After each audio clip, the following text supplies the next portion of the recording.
just press record. Here we go. All right, hello there. Welcome to the channel. My name is James here at 20th and 21st Movies. We're about all things cinema. I am actually on the road. I'm traveling on business, doing a little bit of a quick overnight trip here. And I thought I would pop on here for a few minutes and just share some summary thoughts on a title that I recently watched this past weekend on 4K Ultra HD from Arrow Video, and it is For a Few Dollars More. This is the second installment in Sergio Leone's Dollars Trilogy starring Clint Eastwood, and I really enjoyed seeing this film. My history of the Dollars Trilogy is this. I have the 3 studio releases that came out several years ago on Blu-ray that have been in my collection for a number of years, and I've never watched the movies until now that they're out on Arrow 4K. Had a chance to watch A Fistful of Dollars about a month ago. Absolutely phenomenal release from Arrow Video. And For a Few Dollars More, I think I like that film even better. Just an amazing film. Looks great on 4K Ultra HD. And I just love Clint Eastwood's character. He plays, again, the man with no name. He is playing a bounty hunter in this film who is going out there bringing different offenders to justice through these bounties. They're wanted dead or alive, and in some cases, Clint Eastwood his character is delivering them either dead, or if they choose the right way, he will deliver them alive and collect the bounty. But usually he ends up having to check them out, so to speak, and collect the bounty. And he encounters a rival bounty hunter who is older than he is and plays a mentor figure as well as a rival. And that rival bounty hunter is played by Lee Van Cleef in this movie. He plays a character named Colonel Douglas Mortimer, and he is portrayed in this film as being a much older man than he really is compared to Clint Eastwood's character. Of course, in real life, Clint Eastwood was born in 1930. Lee Van Cleef was born in 1925. So there was only a 5-year difference between the two. But in this film, they were portrayed as being like 15 or 20 years difference in age.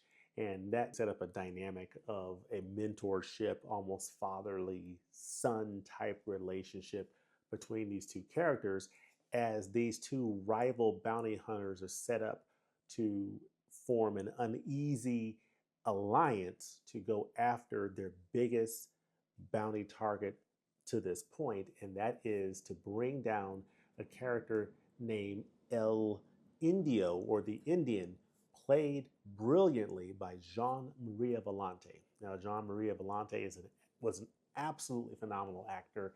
He played in a number of titles that are in the Criterion Collection, including, and I have all of these, Le Cercle Rouge, the Jean-Pierre Melville film. Excellent film. That's available on 4K Ultra HD. Investigation of a Citizen Beyond Suspicion, another really good film starring Jean Maria Volante, and Christ Stopped at Eboli.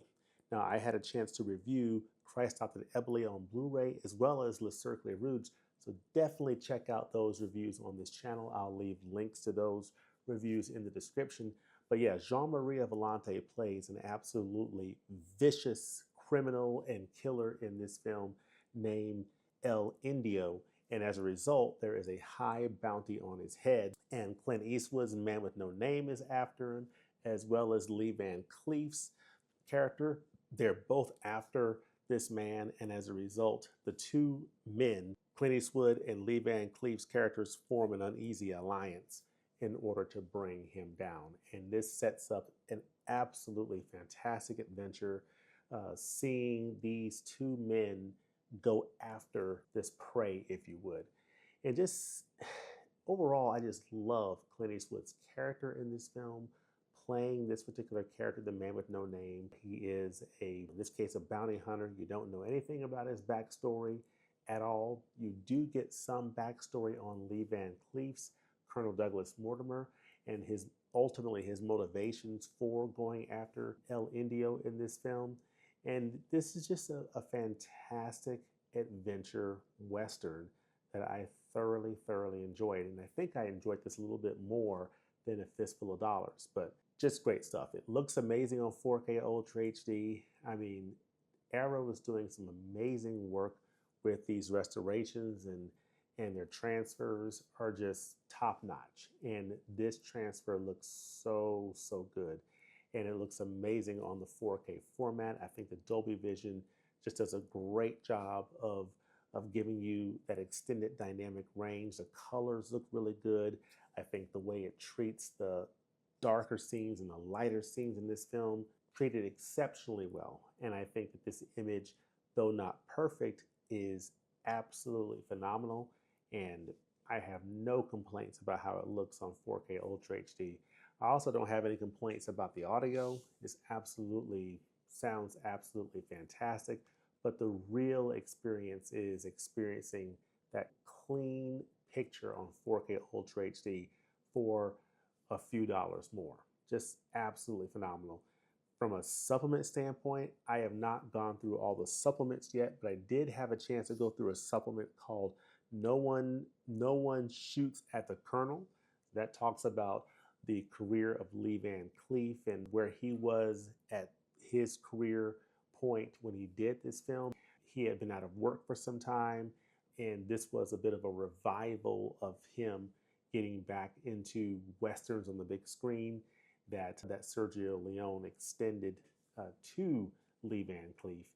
And just a phenomenal actor. I really enjoyed him as this character, playing in contrast to a lot of the characters that he played in the TV Westerns, playing the bad guy.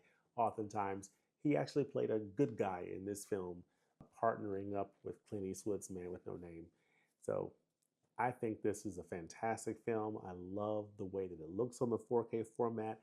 I love this style of Western. I think the story was executed extremely well, and I was very satisfied when the credits rolled on for a few dollars more. So I'm definitely looking forward to, in the next few days, perhaps this coming weekend, putting out a full review of the title, The Good, the Bad, and the Ugly on Arrow Video 4K. So I'm looking forward to doing that pretty soon, but I just want to come on here and share some summary thoughts on For a Few Dollars More. Definitely recommended. I think Arrow Video is doing amazing work with this trilogy, putting it out this year, and I think it sets up for this trilogy being, I think, probably one of the crowning achievements in physical media for 2025. But let me know in the comments section below, what do you think about For a Few Dollars More? Have you seen it? If so, let me know what you think in the comments section below and what some of your favorite Westerns are. And of the Dollars trilogy, which film is your favorite? Is it A Fistful of Dollars? Is it For a Few Dollars More? Or is it The Good, the Bad, and the Ugly? Let me know all that in the comment section below. And as always, thanks for watching, and we'll look forward to seeing you next time at the movies. Peace.